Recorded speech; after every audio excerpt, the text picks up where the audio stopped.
témoignage bouleversant d'un homme qui a visité le paradis pendant 40 jours.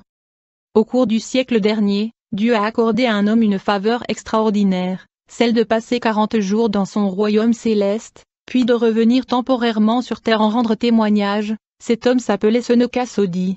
Il était grec, d'origine juive, et vivait la fin de sa vie dans le nord-ouest des États-Unis. Il a relaté cette expérience glorieuse avec une grande richesse de détails au pasteur Elwood Scott, qui a fidèlement transcrit ce qui lui a été dicté. Ce témoignage ne manquera pas de vous surprendre. Il vous amènera à vous interroger sur votre propre existence et vous donnera certainement des perspectives et des forces nouvelles pour votre vie quotidienne. Vous découvrirez la beauté des paysages et des événements du domaine céleste. Vous serez étonné par le nombre des habitants du ciel, par leurs joies et leurs activités. Vous serez émerveillé par la gloire et la grandeur de ce que Dieu a préparé pour tous ceux qui s'attendent à lui. Votre cœur sera touché par le message que Dieu vous adresse au travers de ce témoignage, et qu'il a révélé à l'homme dans la Bible. J'avais juste terminé de dîner, et je m'étais allongé sur mon lit pour un instant de repos. Mes 2 serviteurs étaient occupés dans la maison. Soudain, le son d'une trompette nous attira tous à la porte. Un magnifique véhicule, tout en or, et 2 conducteurs vêtus d'habits blancs se tenaient là tout près. Immédiatement, il me sembla que je tombais comme en catalepsie, et que les choses terrestres s'effaçaient pour un temps. Les anges entrèrent dans la pièce et me pressèrent à me préparer rapidement, me disant: le Seigneur du royaume a besoin de toi. Comprenant leur langage, il me fut facile de saisir leur mission. Je fus rempli d'une louange débordante à la pensée d'aller à la maison sans plus attendre. Restant conscient des choses terrestres, j'indiquai rapidement à mes serviteurs qui n'avaient qu'entrevu cette gloire au travers de flashs de lumière, de garder mon corps avec soin si j'avais à le quitter. Je me retrouvai dans un état de semi-conscience, et je vis plusieurs êtres angéliques autour du lit où je m'étais allongé. Des éclairs de pensée traversaient mon esprit par instants. Est-ce que c'est ça la mort? Est-ce que je vais vraiment dire au revoir aux choses de la terre? Est-ce que je suis vraiment aux frontières de l'éternité? Si c'est le cas, victoire. Oh oui, victoire. Je sentis alors, entrant dans mon âme d'une manière furtive, les ravissements de la joie éternelle. Oh, quelle lumière! Quelle vision glorieuse m'était maintenant accordée! Car commençaient à se dessiner devant moi les éléments et les choses spirituelles. Cela, je le comprenais avec une grande clarté. Il me semblait arriver dans un vaste endroit au sein duquel régnait un nouvel ordre des choses. Je fis un dernier effort pour voir mes serviteurs et leur parler. C'est à peine si je pus prononcer au revoir. Je vis leurs yeux anxieux regarder dans les miens. J'entendis des fragments de phrases que j'essayais de comprendre, quand mes serviteurs étaient hors d'atteinte. Alors je fermai les yeux pour les ouvrir dans un jour éternel. La chose suivante que je constatai fut que je me tenais debout à l'angle de la pièce, regardant avec un grand intérêt mon propre corps qui reposait en paix sur le lit. Il m'est difficile de décrire les sensations, étranges et cependant joyeuses de mon âme qui découvrait ma personne libérée de mon corps. Je m'avançai et me tins à côté du lit.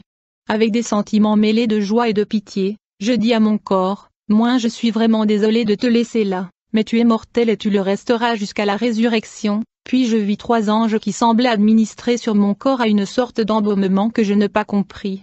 Ils s'adressèrent très gentiment à moi: n'aie pas peur. Nous sommes venus t'escorter jusqu'à ta demeure céleste. La lumière du Seigneur luit intensément sur toi, désormais.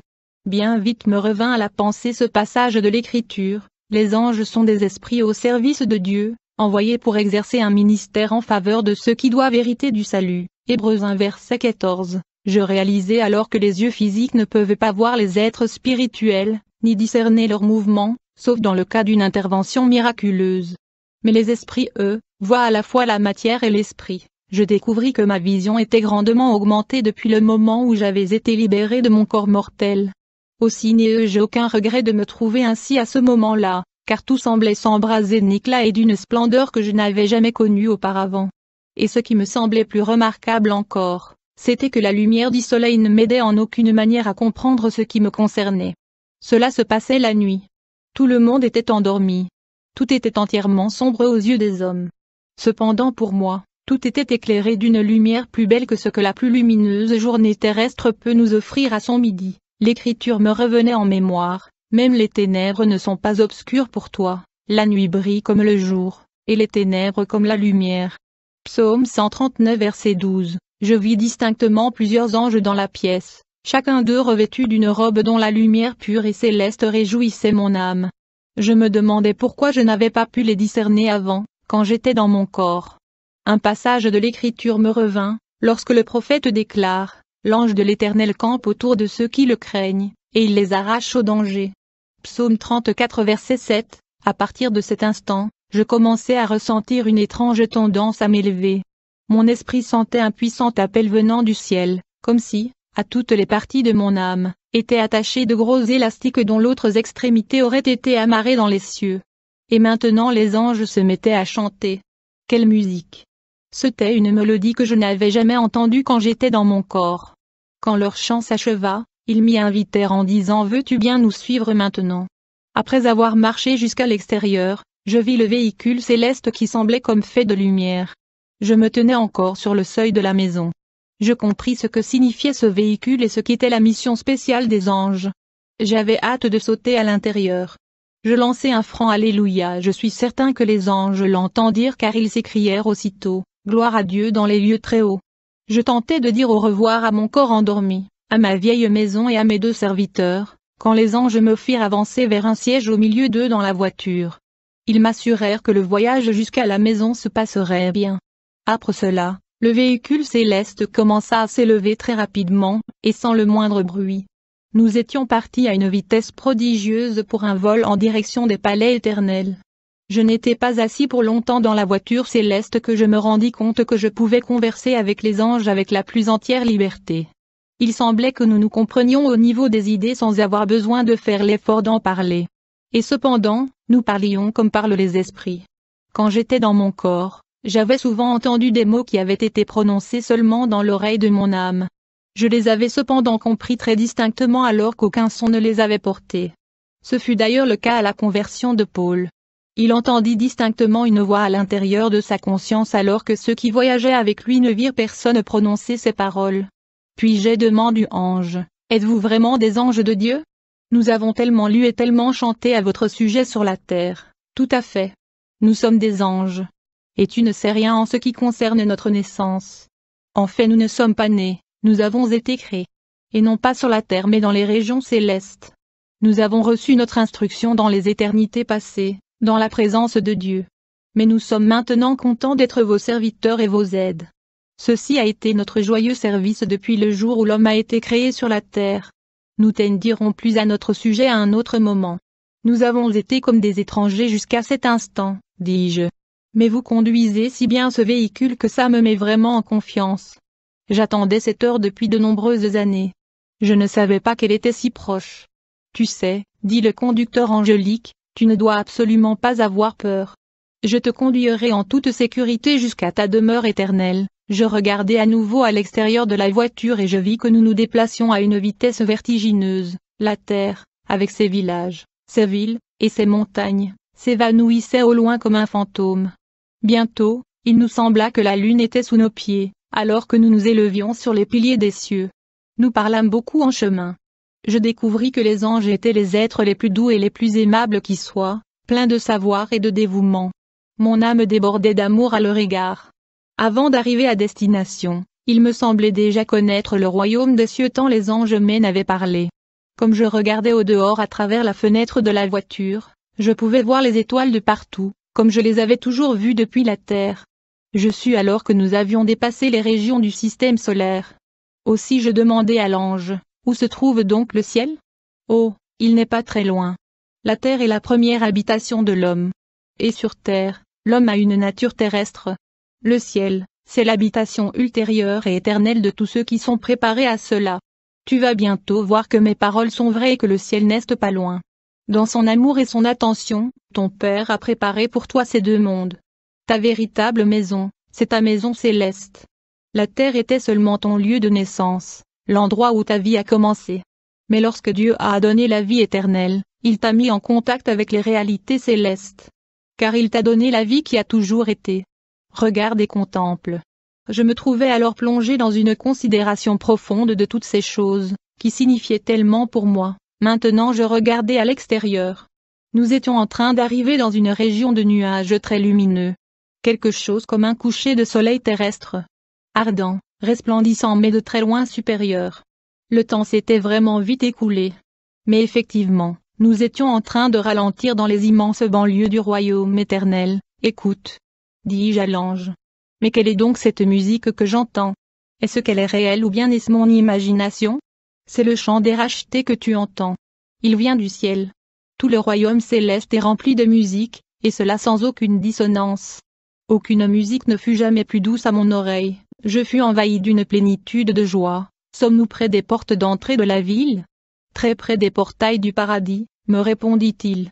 Et en disant ceci, les anges inclinèrent leur tête et se couvrirent le visage avec leurs mains, tandis que je tombais sur ma face dans le véhicule. Le calme régnait dans nos âmes, mais de profondes émotions commencèrent à peser dans ma poitrine. Je sentis que je devais rompre le silence en criant les louanges de Dieu. Les anges se mirent à chanter d'une voix douce. Saint, Saint, Seigneur Dieu Tout-Puissant. Juste et vrai sont toutes tes voix. Tu es roi parmi les saints, puis je bondis sur mes pieds. Et pendant un instant, je fus vraiment très troublé parce que la lumière était si transparente et rencontrait mon regard dans toutes les directions, et elle dépassait de loin ce que le plus beau jour terrestre pourrait offrir. Partout tout autour de nous s'étendaient des parterres de fleurs. Dans toutes les directions mon regard rencontrait des arbustes superbes et fleuris, et des bosquets d'arbres magnifiques, chargés de fruits. Des routes sinueuses, d'une exquise beauté et disposées avec goût, serpentaient dans ce paysage de magnificence et de gloire. Des personnes charmantes allaient et venaient, passant les unes devant les autres avec des salutations et une courtoisie comme seul le ciel peut en connaître. La voiture ralentissait. Je ne peux décrire les transports d'allégresse qui emplissaient mon âme. J'étais tout simplement éperdu d'émerveillement. Et enfin. Vraiment. Je suis à la maison. La voiture sembla trembler comme quelque chose de vivant. Elle s'arrêta finalement à côté d'un très beau bosquet d'arbres chargés de fruits. On ouvrit les portes et les anges sortirent de la voiture. Bon, je me retrouvais sur les solides fondations du royaume céleste. Pendant un instant, je me tins debout, complètement extasié de voir toutes ces âmes vêtues d'habits blancs joliment coupés, et toutes avec des visages lumineux et heureux qui rayonnaient d'une parfaite satisfaction, d'une plénitude de contentement. Je ne pus contenir plus longtemps mes sentiments. Je me prosternai à nouveau du côté de l'ange, remerciant Dieu à haute voix. J'étais en train d'adorer l'ange pour tout le soin qu'il m'avait prodigué et pour la gentillesse qu'il avait manifestée à mon égard, lorsqu'il me dit « Adore Dieu seul. Je suis aussi l'un de ses serviteurs et c'est là mon joyeux service. » Disant cela, il fit un signe à quelqu'un qui se tenait tout près de nous, et qui s'approcha. Il me fut présenté comme l'un des anciens du ciel. Ces mots d'accueil furent si cordiaux qu'immédiatement mon âme l'aima intensément. « Je te laisse à ses soins, me dit l'ange, mais je te reverrai peut-être bientôt. » Il lui tendit la main. « Désolé de te voir partir, tu étais déjà pour moi un ami, que pourrais-je faire pour te remercier de ta grande gentillesse à mon égard? Tu pourras sans tarder apporter ton aide aux autres, » répondit l'ange, avec sourire, et agitant la main, il me salua d'un gracieux au revoir puis il partit avec sa voiture céleste. L'ancien prit alors la parole. « Eh bien mon fils, te voici maintenant chez toi, tout ce que tu vois, et infiniment plus est l'œuvre d'amour et de puissance de ton Père céleste. Les sacrifices que tu as consentis sur la terre étaient bien peu de choses comparés à l'importance de ce que tu vas voir ici. C'est vrai que c'était bien peu de choses, me revint en mémoire ce merveilleux passage de l'Écriture, car nos légères afflictions du moment présent produisent pour nous, au-delà de toute mesure, un poids éternel de gloire. 2 Corinthiens 4 verset 17, c'est absolument certain. Reprit l'ancien. Tu viens seulement de commencer à entrevoir la gloire. Mais bientôt, tu ressentiras toute sa dimension. La grandeur et la beauté de chaque chose surpassent ce que je pouvais espérer de mieux. Et tout cela semble si réel. Mais dis-moi, n'est-ce pas que mon imagination? Est-ce que je rêve? Ou bien est-ce que vraiment je suis au ciel? Oh, tu sais, reprit l'ancien. C'est chose courante que les âmes soient déconcertées quand elles arrivent pour la première fois dans le royaume céleste. Car elles sont mises en présence des anges, en présence des esprits des justes rendus parfaits, et ceci dans la gloire de ce royaume. C'est vrai que cela dépasse l'attente humaine la plus profonde. Non mon fils, tu n'as pas une vision, tu es réellement ici, ton corps lui, tu l'as laissé derrière toi sur terre, et tu verras que tu as ici beaucoup de choses à apprendre avant ton arrivée jusqu'au trône dans la ville sainte, mais réjouis-toi. Car tu as parfaitement lavé tes vêtements et tu les as rendus blancs avant de quitter ta demeure terrestre.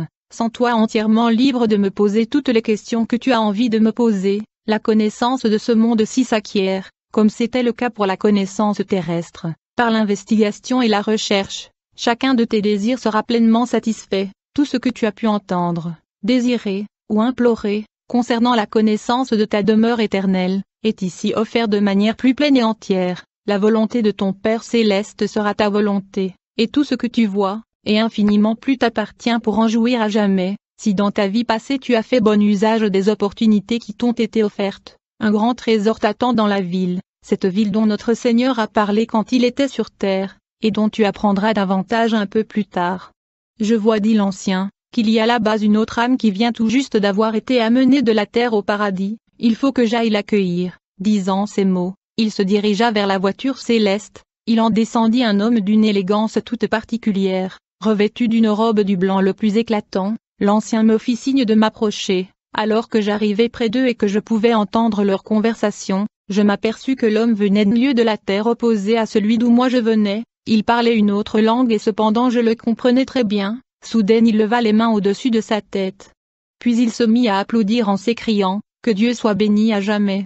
À cela, nous nous prosternâmes tous les deux, en louant notre Père Tout-Puissant et en l'adorant. Nous restâmes ainsi un long moment, car nos âmes étaient comme écrasées, totalement conquises par l'enchantement de ces lieux. Quand nous nous relevâmes, un autre saint approcha de lui. Celui-ci semblait visiblement avoir vécu dans l'Antiquité. Il s'adressa alors à lui, « Permets-moi de t'assister dans les voies du royaume. » Je l'entendis lui demander son nom. « Je m'appelle Bohémond, » répondit-il, « je viens du nord de la Russie. Il y a de cela seulement quelques heures. J'ai dit au revoir à ma femme et à mes enfants, je les ai embrassés, puis j'ai embarqué à bord d'un navire, à Oneida sur la mer Blanche, à destination du Cap Nord. Je me souviens seulement que le bateau était en train de couler et que nous nous trouvions à plusieurs brasses sous l'eau, mais dites-moi, est-ce que c'est le ciel ici? Ou bien est-ce que je suis en train de rêver, comme rêve le marin de sa maison quand il en est très loin? Mon fils, dit ce vénérable père, tu es arrivé à bon port. Mais tu n'es ni au Cap Nord, ni au fond de la mer Blanche, tu es arrivé à ta demeure éternelle, ton corps lui, il n'y a aucun doute repose dans les profondeurs de la mer, mais l'ange était avec toi quand le navire a sombré. Et il t'a amené jusqu'ici en toute sécurité, on prendra soin de ton corps au jour des récompenses à la résurrection. Puis l'ancien me dit alors, c'est d'une manière très rapide que nous sommes amenés et rassemblés depuis tous les points de la terre jusqu'à la maison de notre Père. Ici nous nous trouvons seulement à l'une des nombreuses stations situées dans les parties reculées du paradis. Toutes les âmes arrivent à ces stations afin d'être introduites dans cette demeure céleste. Comment cela se passe-t-il? Est-ce que tu peux me l'expliquer? Bien sûr. Mais tu le comprendras plus complètement quand nous irons plus loin. Tu n'aurais pas pu supporter la gloire du trône sans y avoir été préparé. D'ailleurs, même maintenant tu ne pourrais pas encore supporter l'intensité de la lumière qui est à l'intérieur de la ville. Au même moment, je vis une femme descendre d'une voiture. Elle semblait si déroutée qu'elle s'affaissa à l'instant où l'un des anges s'approchait d'elle, puis elle leva soudainement les bras. Elle s'écria dans sa stupéfaction, « Mon Dieu! Je ne mérite pas cette gloire. Je ne suis pas digne. Oh! Est-ce qu'un jour je pourrais être en règle avec Dieu ?» Elle ferma les yeux, elle était presque évanouie de stupeur, elle semblait incapable de parler alors que son ange s'adressait très gentiment à elle avec les mots les plus aimables qui soient. Enfin elle rouvrit les yeux, elle regarda autour d'elle dans l'émerveillement et l'ahurissement, puis s'exclama, « Ces vêtements blancs, ces coupes d'or, ces arbres de vie, et ces fleurs, tout épanoui. Je ne suis pas digne. Est-ce que vraiment j'ai le droit d'être ici? Mais quel droit ai-je donc sur tous ces arbres magnifiques chargés de si beaux fruits? Oh, la grâce de Dieu! J'étais une si grande pécheresse, c'est vrai. » Reprit son guide, « Mais tes péchés ont tous été pardonnés, les anges ne font aucune erreur. Oui, tu as un droit sur ces arbres, parce qu'ils appartiennent à celui en qui tu as cru, ils sont à toi, parce que tu es à lui. » Elle se releva, « Mais, est-ce que je porte l'habit des noces? » C'est avec ardeur que j'essayais de m'en revêtir quand la voiture est venue me chercher. J'étais dans une si profonde détresse, mon âme était dans la confusion, sachant que je n'avais pas été préparé pour un changement si grand. Tu as été sauvé, mon enfant, dit l'ange, comme au travers du feu. Tu n'étais pas une fidèle servante de Dieu. Tu n'as pas construit avec de l'or, de l'argent et des pierres précieuses, mais avec du bois, de la paille et du chaume, qui ont été consumés. Dieu ne peut pas maintenant te récompenser largement. Ces bénédictions infinies qui s'étendent devant tes yeux dans toutes les directions, tu devras les obtenir une à une, lorsque tu seras préparé pour elles. Alors, sois fidèle dans l'opportunité présente, parce qu'il y a devant toi beaucoup à faire. La progression que tu aurais dû faire sur la terre tu vas devoir la faire ici. jusqu'à ce que tu puisses aller jusqu'aux portes de la ville et voir la gloire rayonnante de la muraille de jaspe. Viens avec moi. Je t'assisterai dans une connaissance plus grande de Christ, de son salut et de son royaume éternel. M'adressant à l'ancien à côté de moi, je le questionnai, peux-tu m'expliquer quelle est sa grande erreur? Bien sûr. Elle représente dans le monde, le groupe important de ceux qui n'ont pas fait bon usage des opportunités terrestres. Elle ne s'est jamais profondément intéressée à son salut jusqu'à l'heure de sa mort. Ne vois-tu pas qu'elle paraît maigre et comme elle est habillée chichement? Elle ne porte qu'une robe toute simple. Certes, sa repentance a été authentique, et elle a accepté par la foi les promesses de la vie éternelle dans son Seigneur. Son pardon a été complet, mais elle a ajouté que bien peu de grâce à son âme, elle ne l'a pratiquement pas fait croître. Elle réalise maintenant, comme toutes les autres âmes dans son cas, l'immensité de ce qu'elle a perdu. Aucun trésor ne l'attend au ciel, le paradis lui-même semble trop bien pour elle, mais Dieu dans sa grande miséricorde va l'y amener. Ces arbres sont pour elle, leurs feuilles possèdent des vertus qui guérissent. Nul ne peut être amené par les anges jusqu'à cette gloire s'il n'a pas reçu le don de la vie éternelle, et s'il n'est pas né de nouveau. Beaucoup hélas, depuis la terre s'en vont vers la perdition en dépit du Sauveur qui tend vers eux ses bras pleins d'amour et de grâce. Ils ne veulent pas accepter son aide bienveillante. Ils aiment les plaisirs du péché plus que Dieu, plus que ses joies éternelles et que les plaisirs sans fin qui sont ici à sa droite. Christ, sois béni. M'écriai-je, tu es plein d'un amour et d'une grâce infinie pour ton peuple, comme le brigand sur la croix, même dans les derniers moments de la vie, il peut être arraché des griffes de la mort. Oh que la perte de cette femme est grande. Comme c'est triste. Un groupe d'âmes réjouies s'approchait de nous, l'ancien nous présenta à elle. Nous eûmes vite fait connaissance et nous conversâmes les uns avec les autres avec une grande liberté, bien que nous ne nous soyons pas connus auparavant. En peu de temps, nous étions à l'aise ensemble, et la rencontre fut vraiment très agréable. D'une voix forte et à juste raison, un homme se mit à louer Dieu avec de puissants alléluia et en disant, « Oh, mon Dieu, je te bénis. Enfin, je suis au ciel. » Ce qui me semblait le plus merveilleux était de découvrir que je pouvais converser avec aisance et une liberté parfaite avec tous ceux que je rencontrais, bien que nos langues sur la terre aient été différentes, et qu'il nous fallut là-bas des interprètes. Mais je voyais maintenant que depuis l'instant où j'avais quitté le matériel pour le spirituel, je pouvais capter facilement la pensée de quiconque. Je lisais la pensée de chacun aussi rapidement que celui-ci pouvait la formuler. Il n'était pas nécessaire d'avoir quantité d'explications détaillées comme sur la terre. Si en effet, un sujet était clair pour quelqu'un avec qui je parlais, il me semblait qu'immédiatement ce sujet devenait pareillement clair à mon esprit. Aussi ma surprise fut grande de découvrir à quelle vitesse je pouvais prendre connaissance du royaume spirituel, et déjà une autre surprise m'attendait, celle de la profondeur de la vérité divine. Par exemple, beaucoup de choses que j'avais apprises dans les saintes écritures, quand j'étais dans mon corps étaient maintenant ouvertes avec une profondeur et une signification que je n'avais jamais connues auparavant. Je ne pourrais pas mieux dire en comparant cela à la sédimentation des roches qui contiennent les métaux précieux. Plus on atteint les couches profondes, plus précieux devient le minerai et plus pur y est le métal. Je demandai à l'ancien qui était à côté de moi de m'expliquer cela. Sa réponse ne tarda pas. Il me dit en souriant, « Dieu ne donne jamais le meilleur qu'il ne puisse donner.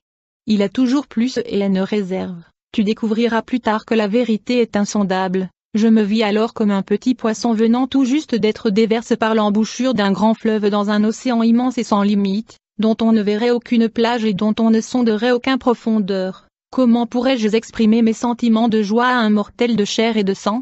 Il dépassait toute description, mon esprit entier était transporté de bonheur, je me trouvais dans le plus parfait ravissement de délices.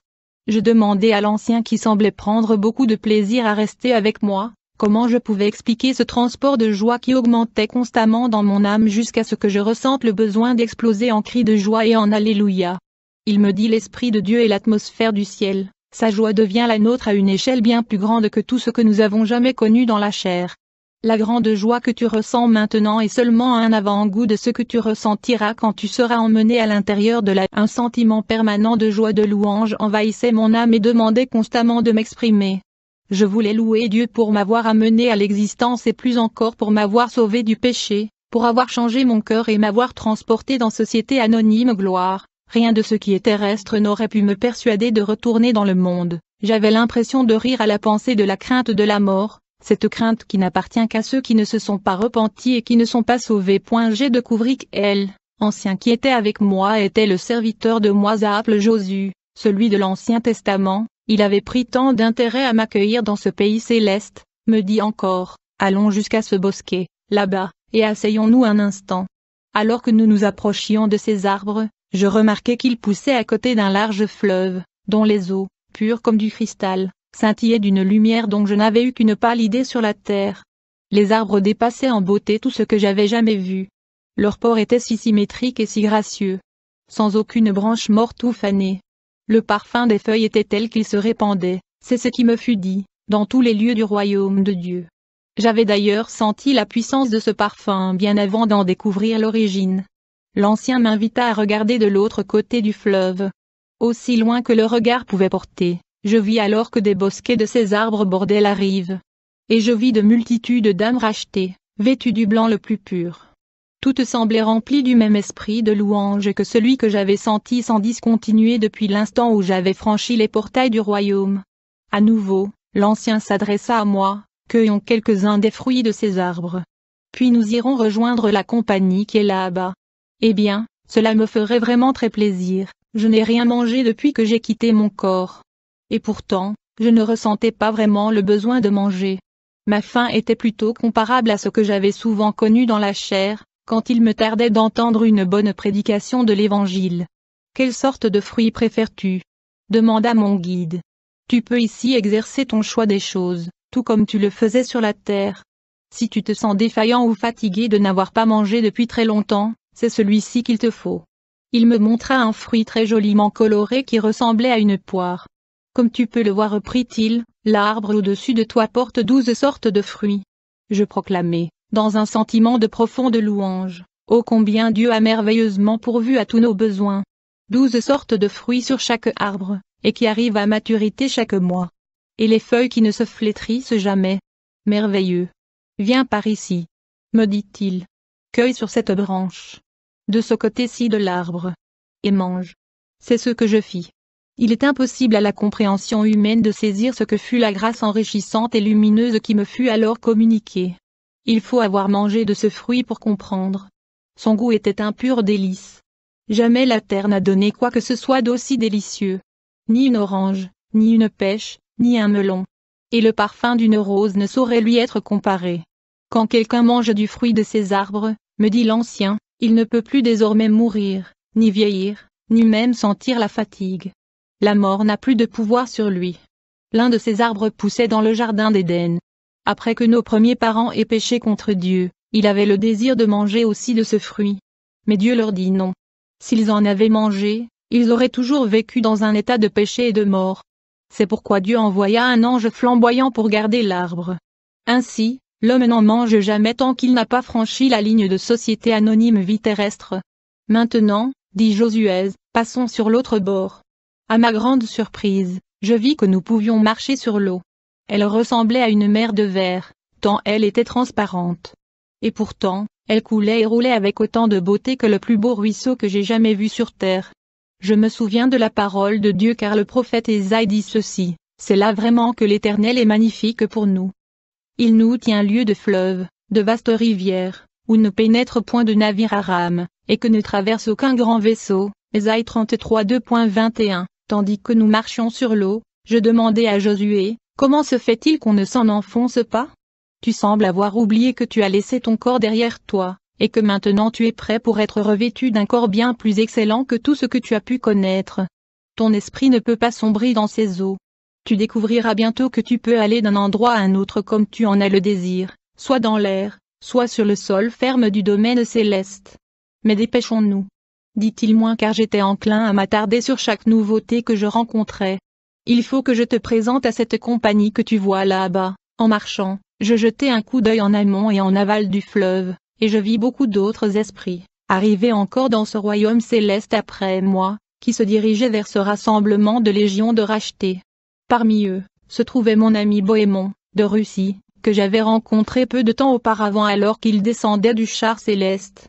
Mon âme était remplie d'un sentiment inexprimable de louange à Dieu pour le don ineffable de la vie éternelle et pour toute cette réalité. Mais oui, j'avais bien autrefois vécu dans un monde de douleur et de mort.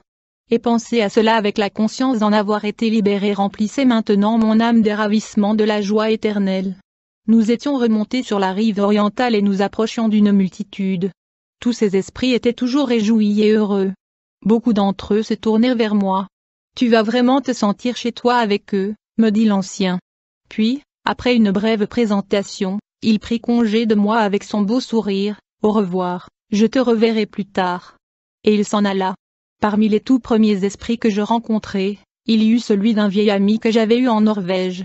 Je l'avais connu depuis son enfance et je lui avais dit au revoir dans un petit port, à l'étranger, environ 4 ans auparavant. Je n'avais plus eu aucune nouvelle de sa part depuis lors, jusqu'à ce que je le voie à nouveau parmi cette multitude. Nous fûmes bientôt face à face. Il semblait à la fois déconcerté et émerveillé. « Est-ce bien vous monsieur Hansen ?» demandai-je, mon ami de jeunesse. « Mais bien sûr. Et ce n'est pas là le visage de Seneca Sodi ?» Nous tombâmes dans les bras l'un de l'autre et nous nous embrassâmes comme seuls peuvent le faire des âmes rachetées. « Je ne m'attendais pas à vous voir maintenant, » lui dis-je, « vous sembliez en si bonne forme et si plein de force que la dernière fois que je vous ai vu, c'est exact. Mais, vous le voyez, je suis ici. Et rien ne pourrait me convaincre de retourner sur terre. Mais vous-même, depuis combien de temps êtes-vous arrivé ?» J'allais lui répondre lorsque s'approcha de nous quelqu'un que j'avais bien connu pendant de nombreuses années. C'était une chrétienne authentique, une fidèle servante de Christ dans sa vigne terrestre. Elle avait amené beaucoup de personnes au Seigneur.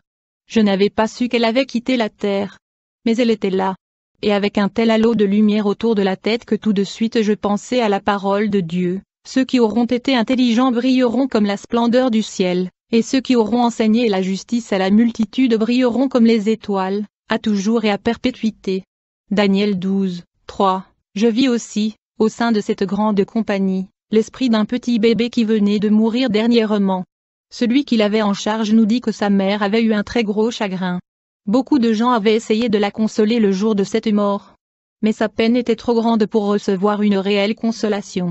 Alors, je me disais, si seulement elle pouvait voir ce bébé maintenant, dans cette gloire, avec tant d'attention autour de lui.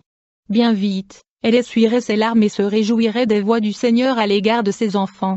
Je commençais aussi à penser à beaucoup d'amis et de proches qui m'étaient chers, et qui s'en étaient allés de nombreuses années auparavant. Où étaient-ils maintenant? Je demandai à l'un de ceux qui étaient arrivés plus tôt s'il connaissait l'organisation qui était en vigueur ici, en ce qui concerne ceux qui ont quitté le monde il y a des années. « Oh, me répondit-il, ils devaient naître dans la ville, celle dont tu vois la lumière là-bas, dans le lointain. Est-ce que nous n'allons pas y aller bientôt nous-mêmes demandai-je. Bien sûr, dès que notre compagnie sera constituée, ce qui ne va pas tarder. Je regardai au-delà du fleuve, du côté d'où j'étais venu, et je vis une foule qui se rassemblait près des arbres. Je pouvais les entendre distinctement. Ils criaient à haute voix, « Bénis le Seigneur, ô mon âme !» J'en vis d'autres qui se regroupaient, venant des différents endroits. Chacun d'eux semblait avoir une escorte, des esprits attentionnés qui les guidaient dans leurs premiers pas au sein du pays céleste. Je pensais à nouveau à la parole de Dieu. Précieuse parole de Dieu. Amenée par les anges dans le sein d'Abraham. Luc 16 verset 22, la joie d'Abraham est certainement arrivée, maintenant, murmurai-je. Puis, un peu timidement et sans grande conviction, j'interrogeai, Abraham serait-il quelque part par ici? Il était là juste avant votre arrivée, me répondirent-ils. Mais il y a été soudainement appelé dans la ville pour une mission importante. Car tout le monde ici est engagé dans un joyeux service pour le Seigneur. Tu peux être certain qu'il sera bientôt de retour ici. Car c'est toujours lui ou l'un des anciens qui conduit ces foules, une fois rassemblées jusqu'aux portes de la ville. Il me semblait maintenant être conscient que nous nous trouvions quelque part près de l'une des grandes portes d'entrée du monde céleste, là où sont amenées et accueillies toutes les âmes de certaines régions de la terre. Depuis le moment précis où elle avait quitté mon corps, mon âme était l'objet d'une attraction constante et puissante dans la direction du trône de Dieu. Il m'avait semblé difficilement possible de rester sur terre, même pour jeter un dernier regard aux choses terrestres, car je savais que j'étais passé des limites du temps à l'éternité sans limite. Je me demandais vraiment pourquoi je ressentais cette sensation et cette tendance étrange à bondir vers le haut. Je me sentis la liberté de demander à quelqu'un qui se trouvait près de moi s'il pouvait me donner une explication. Oh, nous ressentons tous la même chose, c'est la loi de la gravitation spirituelle. Elle attire tous les êtres qui ont été purifiés et rendus saints en direction de ce grand royaume où Dieu se trouve. Tu as souvent senti quelque chose de semblable quand tu étais encore dans la chair. Quelquefois, intérieurement, tu avais la vision et le désir d'être libéré de ta chair mortelle. Cette force d'attraction était telle qu'au travers de la maladie ou de douloureux ennuis, tu as souvent dit, si seulement j'avais les ailes de la colombe. Je m'envolerais, et je serais alors tranquille. C'est ce qui a fait dire à Paul, ce dont tu vas certainement te souvenir, j'ai le désir de m'en aller et d'être avec Christ, ce qui de beaucoup est le meilleur. Philippiens 1 verset 23, ah oui. Je vois maintenant. Mais je suis sûr que ce n'est pas le cas de toutes les âmes, quand elles quittent leur corps sans aucune considération pour leur état moral ou spirituel. Certes non. Dit mon ami. Il y a 2 grands centres dans l'univers spirituel de Dieu. On peut les comparer à 2 pôles d'un aimant avec lesquels tu as sans aucun doute été en relation pendant ton temps de mise à l'épreuve, le positif et le négatif. Toutes les âmes sont attirées vers l'un ou l'autre de ces 2 pôles, en fonction de leurs conditions respectives. Le trône de Dieu est le grand centre de son royaume éternel de lumière. Vers lui sont attirés tous les esprits graciés, lavés dans le sang de Christ, dès l'instant où ils l'acceptent et sont nés de lui. Ceux-ci avec plus ou moins d'intensité consciente, selon qu'ils se sont soumis à sa sainte volonté et qu'ils ont été transformés à son image. Je comprends tout à fait ce que tu veux dire, répondis-je. Je connaissais cela dans ma vie terrestre et j'en ai souvent parlé autour de moi. Mais parle-moi un peu de ceux qui choisissent une vie de péché dans le monde. C'est tout juste l'opposé. Ils sont attirés par une force puissante vers le bas, en direction du gouffre de la mort éternelle, là où la mort régnera sans fin. Je vis à l'instant quelqu'un venir vers moi. Et je reconnus que c'était mon grand-père. Il avait quitté la terre plus de 30 ans auparavant. Il avait été un très fidèle serviteur du Seigneur pendant sa vie terrestre. Il était âgé et ses cheveux étaient blancs quand il nous avait quittés. Mais là, il avait la beauté et la vigueur de la force de l'âge. Ce n'est qu'à. Te voici enfin à la maison. C'est sûr. Dis-je, en le serrant dans mes bras. Nous nous embrassâmes d'un baiser fraternel comme la terre n'en avait jamais connu. Ces mots de bienvenue étaient si célestes. Tous 2, nous nous écriâmes, bénis le Seigneur, ô mon âme. Il me posa de nombreuses questions sur notre famille, sur nos amis, et sur la condition de l'Église au sein de laquelle il avait l'habitude d'adorer Dieu. Il me demanda depuis combien de temps j'avais quitté la terre. Mais je me rendis vite compte que ces questions ressemblaient davantage à celles de l'un des anciens du ciel, quand il demandait aux disciples bien-aimés de Patmos, ceux qui sont revêtus de robes blanches, qui sont-ils et d'où sont-ils venus? Apocalypse 7, 13, l'Ancien le savait mieux que Jean lui-même. Je découvris bien vite que grand-père avait une connaissance supérieure, même des choses terrestres qui s'étaient passées longtemps après son départ de la terre. Je me souviens alors, et avec quelle force, de ce que dit le Saint-Livre. Au sujet de l'ange qui parlait avec Jean, à Patmos, il est écrit qu'il dit ceci, « Je suis ton compagnon de service et celui de tes frères les prophètes et de ceux qui gardent les paroles de ce livre. » Apocalypse 22, 9. Je demandai à grand-père, « Comment se fait-il que tu en saches autant sur les choses du monde, depuis que tu l'as quitté? Tu sais, nous avons une grande liberté ici, dans le vaste domaine de ce grand royaume du Dieu Tout-Puissant. Beaucoup de ceux que tu connais bien sont venus ici depuis le jour où j'ai franchi les portes du ciel. Nous avons eu beaucoup de longues et précieuses rencontres. Tous m'ont raconté beaucoup de choses. J'espère qu'en temps voulu nous pourrons avoir ensemble un tel partage, dis-je. Je suis si content de t'avoir rencontré. Bien sûr que nous en aurons un.